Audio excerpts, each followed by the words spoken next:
Hello everyone, this is Dr. Fan. Let's discuss Newton's third law today. We're gonna first check the concept, then we're gonna practice with some problems. So the Newton's third law says, whenever one body exerts a force on a second body, the first body experiences a force that is equal in magnitude and opposite in direction to the force that exerts. I usually use this example to demonstrate Newton's third law. So consider my girlfriend. She is applying a force onto my face. So basically, she is slapping my face. So the force from her hand, okay, is gonna equals to the force from my face to her hand. And Newton's third law basically says these two forces are the same and opposite in direction. So basically, while she is slapping my face is also slapping her hand. So this is Newton's third law, action and reaction force. Okay? Alright, now let's practice with some problems. So the first question says, what pushes you forward when you want to walk? We know from Newton's second law, the net external force equals to mass times acceleration. So originally, if you are at rest, if you want to move, so you gotta have acceleration. But that acceleration only comes from the net external force. So while you are walking, where does the external force coming from? It cannot come from you directly. It got to come from the environment. So what do?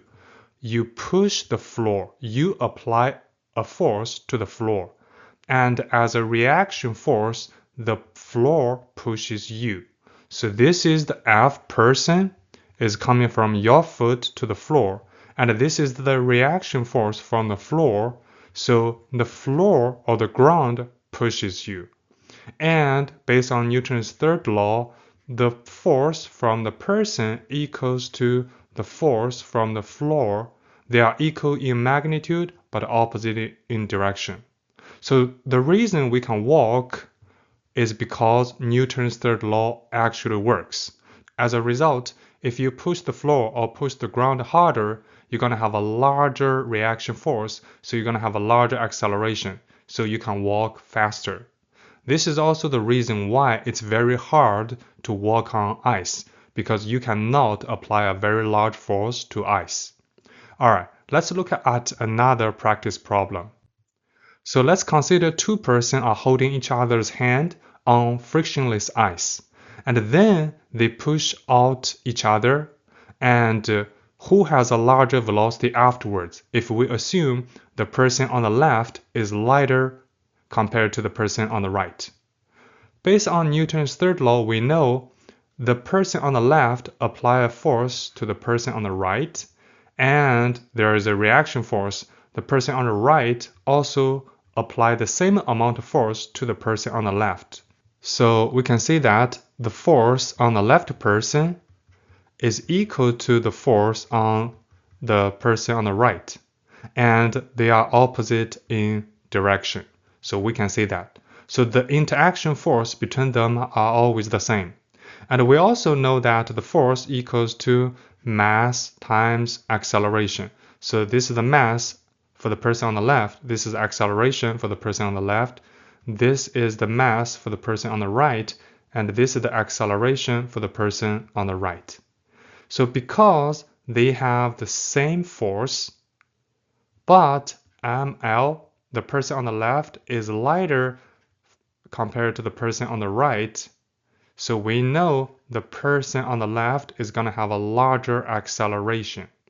And as a result, the person on the left, after they push off each other, is going to have a larger velocity. So the person on the left is going to have a larger velocity compared to the person on the right. If we draw some charts to demonstrate this situation, this is what we can do.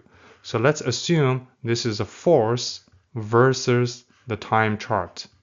So this is the force on the left person.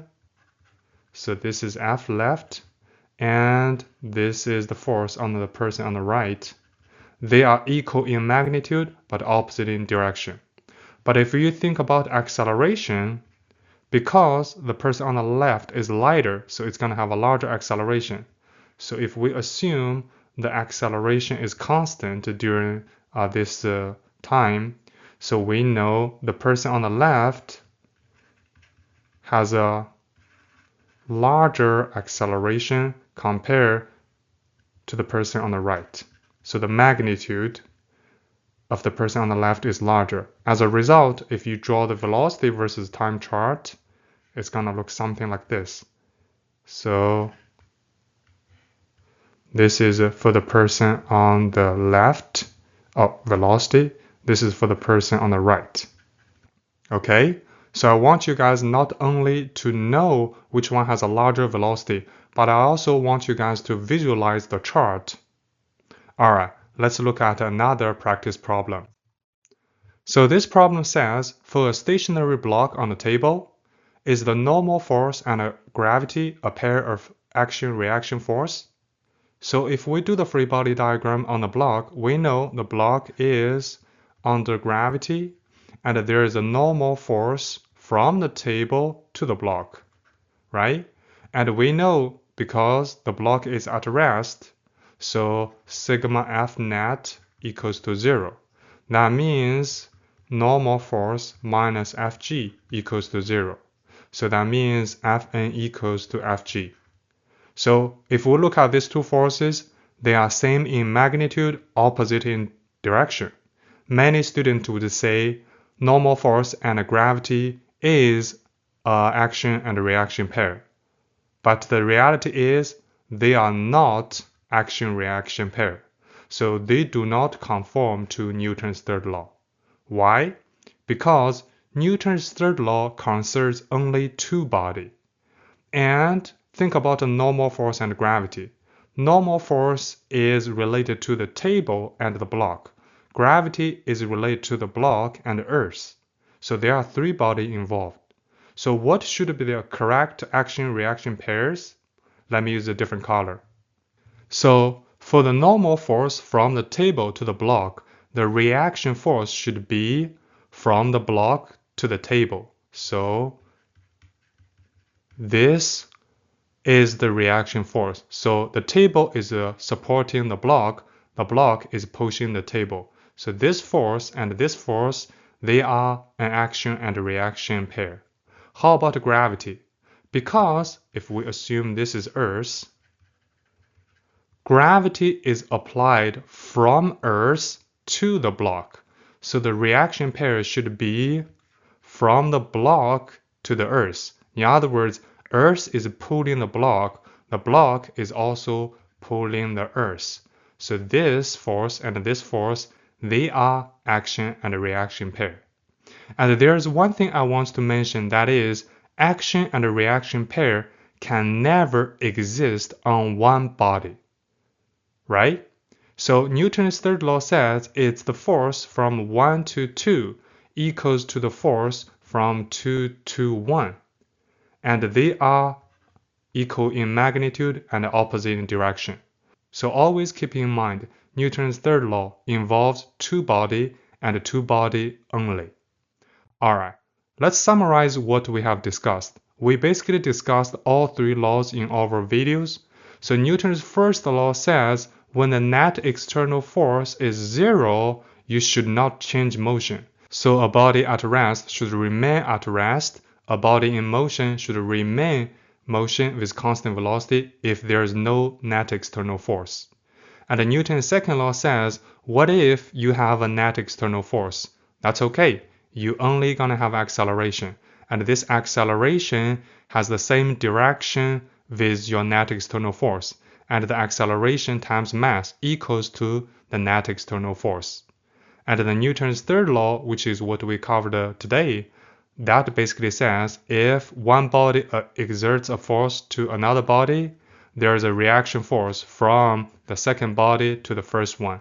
They are equal in magnitude, opposite in direction. Alright, hopefully this video is helpful and I will see you next time. Thank you.